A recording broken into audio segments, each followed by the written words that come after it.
Selamat datang di channel Educam Ganesha. Sebelum mulai, mohon diperhatikan 3 berikut. Yang pertama, jangan lupa untuk berdoa. Kedua, meminta file kepada admin. Dan yang terakhir, melakukan evaluasi ulang sebagai daya ingat. Baik, langsung saja kita membahas teori SBMPTN Ekonomi untuk bab pertumbuhan ekonomi. Untuk yang pertama, apa yang dimaksud dengan pertumbuhan ekonomi? Pertumbuhan ekonomi dapat diartikan sebagai peningkatan barang atau jasa yang menyebabkan meningkatnya pendapatan. Kemudian, yaitu ciri-ciri pertumbuhan ekonomi. Yang pertama, adanya laju pertumbuhan penduduk, kemudian terjadi arus barang, modal, dan manusia, kemudian produk per kapita sangat cepat, dan yang terakhir adanya ekspansi negara maju. Kemudian faktor pertumbuhan ekonomi. Yang pertama adanya sumber daya alam, kemudian adanya sumber daya manusia, kemudian kemajuan iptek, tingkat inflasi, serta tingkat suku bunga. Pengukuran pertumbuhan ekonomi, yaitu ada 2, produk nasional bruto atau produk domestik bruto.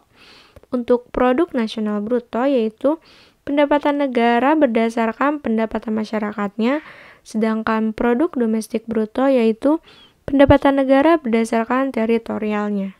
Selanjutnya yaitu pembangunan ekonomi, di mana pembangunan ekonomi yaitu proses perubahan taraf hidup masyarakat yang lebih baik yang terencana. Adanya dari tujuan pembangunan ekonomi tersebut yaitu meningkatkan dan memeratakan pendapatan masyarakat, kemudian mengurangi pengangguran, memperbaiki kualitas sumber daya manusia dengan memperbaiki mutu pendidikan, serta meningkatkan pemahaman masyarakat terhadap nilai-nilai budaya negara.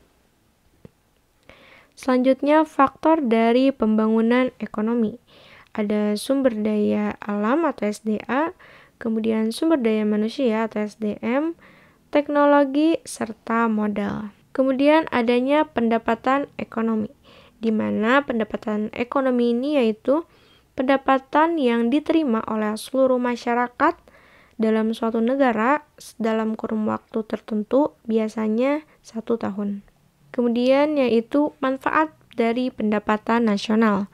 Yang pertama, untuk mengetahui tingkat pendapatan. Kemudian sebagai evaluasi kerja masyarakat serta perkembangan perekonomian, kemudian membandingkan kinerja ekonomi antar sektor, serta mengetahui kualitas hidup suatu negara tersebut. Kemudian yaitu ada jenis-jenis dari pendapatan ekonomi. Untuk yang pertama yaitu produk domestik bruto atau GDP, di mana jumlah barang atau jasa yang dihasilkan warga dalam negeri baik warga negara asli maupun warga negara luar negeri yang menetap. Untuk rumusnya, GDP sama dengan pendapatan masyarakat dalam negeri plus pendapatan warga asing dalam negeri. Sedangkan untuk rumus produk nasional bruto atau GNP yaitu jumlah barang atau jasa yang dihasilkan warga negara Indonesia baik yang tinggal di dalam negeri maupun di luar negeri. Dan rumusnya GNP sama dengan pendapatan WNI dalam negeri ditambah pendapatan WNI luar negeri dikurang pendapatan asing dalam negeri. Kemudian ada produk nasional neto atau NNP. Untuk rumusnya yaitu NNP sama dengan GNP dikurangi penyusutan, di mana GNP ini yaitu produk nasional bruto. Kemudian ada pendapatan nasional neto atau NNI dengan rumus NNI sama dengan NNP dikurangi penyusutan.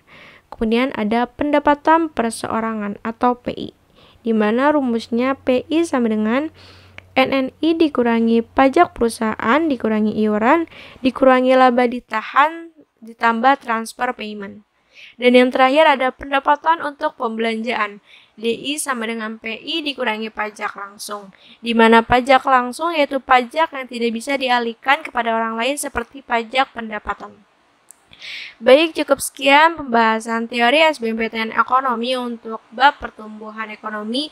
Jangan lupa untuk like, comment, dan subscribe, dan jangan lupa untuk share video ini sebanyak-banyaknya. Terima kasih dan sampai jumpa di video selanjutnya.